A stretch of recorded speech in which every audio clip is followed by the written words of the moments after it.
तुम अपने 20s में हो, तुम अच्छा खासा पैसा कमाना चाहते हो, कॉलेज की फीस, पेरेंट्स के खर्चे और साथ ही अपना करियर एक्सट्रीम लेवल तक बिल्ड करना चाहते हो। लेकिन प्रॉब्लम ये है, तुम घूम फिर के हमेशा फ्रीलांसिंग के वही कॉमन ऑप्शंस पर आ जाते हो, like thumbnail designing, video editing, और थोड़ी देर बाद तुम्हें खुद ही रियलाइज होता है या तो इसमें स्किल्स चाहिए या फिर बहुत ज्यादा टाइम, और दोनों ही चीजें इस मोमेंट पे तुम्हारे पास नहीं है। बट डोंट वरी, मैंने स्टार्ट की है एक सीरीज जिसमें जीरो स्किल से भी आप अर्निंग कर सकते हो। और क्लियर कर देता हूँ, ये कोई टैप टू अर्न वाली वीडियो नहीं है, ना ही मैं तुम्हें किसी रेफर एंड अर्न के चक्कर में डालने वाला हूँ। यहाँ मैं तुम्हें रियल आइडियाज दिखाने वाला हूँ जिनकी मदद से तुम डिसेंट अमाउंट से लेकर लाख तक अर्न कर सकते हो। लेकिन हाँ, मेहनत और डेडिकेशन दोनों को मिक्स करके काम करना पड़ेगा। So welcome to earn without skill series episode 1। Episode 1 का आइडिया सिंपल है, हम कुछ पॉपुलर गेम्स से इंस्पिरेशन लेंगे, उसमें अपनी क्रिएटिविटी ऐड करेंगे और एक नया गेम क्रिएट करेंगे। उसके बाद हमारे पास अर्निंग के 2 क्लियर तरीके होंगे जिसके बारे में हम वीडियो के एंड में बात करेंगे। सो स्टार्ट करते हैं ऐप बनाने से। तुमने कैंडी क्रश कभी ना कभी तो खेला ही होगा या फिर इसके बारे में कभी ना कभी तो सुना ही होगा, और हम आज इसी गेम से इंस्पिरेशन लेकर इस गेम का एक इंडियन वर्जन या यूं कहो एक देसी वर्जन बनाने वाले हैं। अब ऐप बनाने के लिए वैसे तो तुम्हें कोडिंग का अच्छा खासा नॉलेज होना चाहिए, लेकिन आज के टाइम में काफी सारे एआई टूल्स हैं जिनका यूज करके तुम आसानी से सिर्फ एक प्रॉम्प्ट का इस्तेमाल करके एप्लीकेशन बना सकते हो, वो भी फ्री में, और तुम किसी भी टूल का यूज कर सकते हो। लेकिन मैं यूज करने वाला हूँ कोडफ्लाइन का, क्योंकि इससे एप्लीकेशन बनाते ही हम उसे डायरेक्ट अपने फोन पर टेस्ट भी कर सकते हैं। और वीडियो के एंड में मैं तुम्हें एप्लीकेशन बनाने के 2-3 और रियल लाइफ यूज केस भी बताऊंगा। अब एप्लीकेशन बनाने के लिए हमें सबसे पहले तो कोडफ्लाइन को अपने किसी भी ब्राउजर में ओपन करना होगा, चाहे फोन में करो या फिर पीसी में। इसके बाद यहाँ तुम्हें एक काफी सिंपल इंटरफेस देखने को मिलेगा। नीचे तुम्हें इंस्पिरेशन के लिए काफी सारे एप्लीकेशंस के एग्जांपल्स भी दिखेंगे। लेफ्ट साइड में तुम्हें कुछ और ऑप्शंस देखने को मिलेंगे, जैसे माई एप्स या अर्न जनरेशंस, जिसका यूज करके तुम कोडफ्लाइन को फ्री में यूज कर सकते हो। अब एप्लीकेशन बनाने के लिए मैं सिंपली क्रिएट न्यू ऐप पर क्लिक करूंगा, जिसके बाद यहाँ सेंटर में एक प्रॉम्प्ट बॉक्स ओपन हो जाएगा जहाँ हमें बस अपने आइडिया को एक्सप्लेन करना होता है। लेकिन ये काम भी मैं मैन्युअली नहीं करने वाला, बल्कि मैं चैट जीपीटी का यूज करूंगा। मैंने चैट जीपीटी को अपना आइडिया एक्सप्लेन किया और चैट जीपीटी ने मेरे लिए एक बढ़िया सा प्रॉम्प्ट जनरेट कर दिया। अब इस प्रॉम्प्ट को कॉपी करके मैं कोडफ्लाइन में पेस्ट कर दूंगा और क्रिएट नाउ पर क्लिक करूंगा। इसके बाद कोडफ्लाइन तुम्हारे आइडिया को अच्छे से एनालाइज करेगा और तुमसे कुछ क्वेश्चंस क्लैरिफाई करेगा।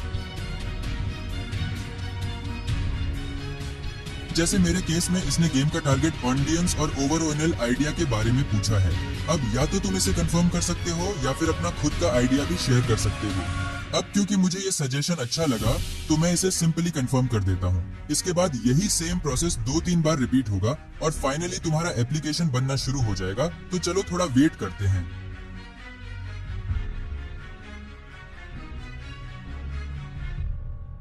अब तुम देख सकते हो कि हमारा एप्लीकेशन रेडी हो चुका है। तो मैं सिंपली गेट स्टार्टेड पर क्लिक करूंगा, जिसके बाद हमें एक काफी सिंपल इंटरफेस देखने को मिलेगा। लेफ्ट साइड में तुम्हें एक चैटबॉट दिखेगा, इसका क्या काम है वो मैं तुम्हें आगे बताऊंगा। और राइट साइड में तुम्हें तुम्हारे एप्लीकेशन का प्रीव्यू दिखेगा। साइड में दी गई इस QR कोड को स्कैन करके तुम डायरेक्ट इस एप्लीकेशन को अपने फोन में यूज कर सकते हो। तो चलो अब हम अपने एप्लीकेशन को फोन में टेस्ट करते हैं।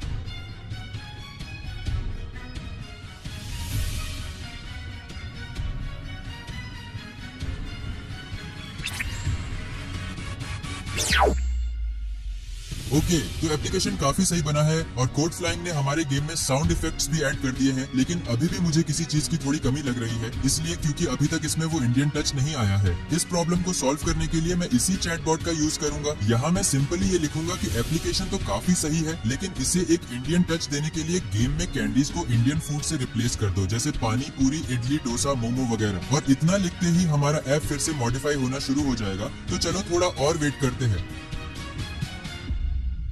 ओके, अब हमारा फाइनल एप्लीकेशन तो रेडी है एंड जैसा मैंने सोचा था ये बिल्कुल वैसा ही है।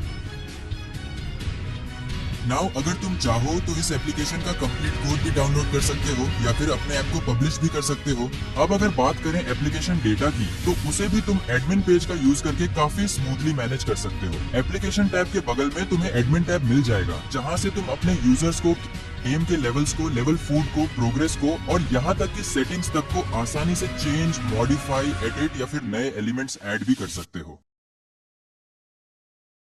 अब गेम बन जाने के बाद हमारे पास अर्निंग के दो क्लियर तरीके होंगे। अर्निंग का पहला तरीका ये है कि हम गेम को लॉन्च करेंगे, रील्स और शॉर्ट वीडियो बनाकर उसका प्रमोशन करेंगे और उससे पैसा कमा सकते हैं। दूसरा तरीका ये है कि हम उस गेम को, जिसे हमने डायरेक्ट किसी पॉपुलर गेम से या फिर जिस गेम से इंस्पिरेशन लेकर रिक्रिएट किया है, उसी गेम की कंपनी को डायरेक्ट सेल कर सकते हैं। ऑनेस्टली बोलूं तो दूसरा आइडिया ज्यादा पावरफुल है, क्योंकि जब किसी भी कैटेगरी में, चाहे वो गेमिंग हो या कोई और फील्ड, अगर कोई पॉपुलर कंपनी अपने आसपास एक पोटेंशियल कॉम्पिटिटर को देखती है तो उसके पास सिर्फ दो ही ऑप्शंस होते हैं। या तो वो अपने ओरिजिनल गेम में एक्स्ट्रा फीचर्स और डेवलपमेंट ऐड करे, या फिर वो अपने कॉम्पिटिटर को डायरेक्ट खरीद ले। और ऐसे सिनारियों में आपके चांसेस काफी बढ़ जाते हैं कि आप अपना बनाया हुआ गेम, जो आपने उन्हीं से इंस्पिरेशन लेकर बनाया है, उन्हीं कंपनी को सेल कर दो, और वो भी एक अच्छे अमाउंट पर। फाइनल अमाउंट कंपनी के साइज और गेम की पॉपुलैरिटी पर डिपेंड करता है। इसीलिए दूसरा आइडिया सिर्फ बेटर नहीं बल्कि ज्यादा पोटेंशियल और ज्यादा चांसेस प्रोवाइड करता है अर्निंग के लिए। वैसे तो गेम सेल करना एक काफी पावरफुल ऑप्शन है, लेकिन इसका प्रोसेस थोड़ा लंबा और डिटेल्ड होता है। इसीलिए अगर तुम चाहो तो मैं इस टॉपिक पर एक कंप्लीट डिटेल्ड वीडियो बना सकता हूँ, और तब तक तुम ये वीडियो देख लो जहाँ मैंने तुम्हें बताया है कि कैसे मैंने एक स्टूडेंट होते हुए 50 दिनों में 7 लाख कमाए हैं।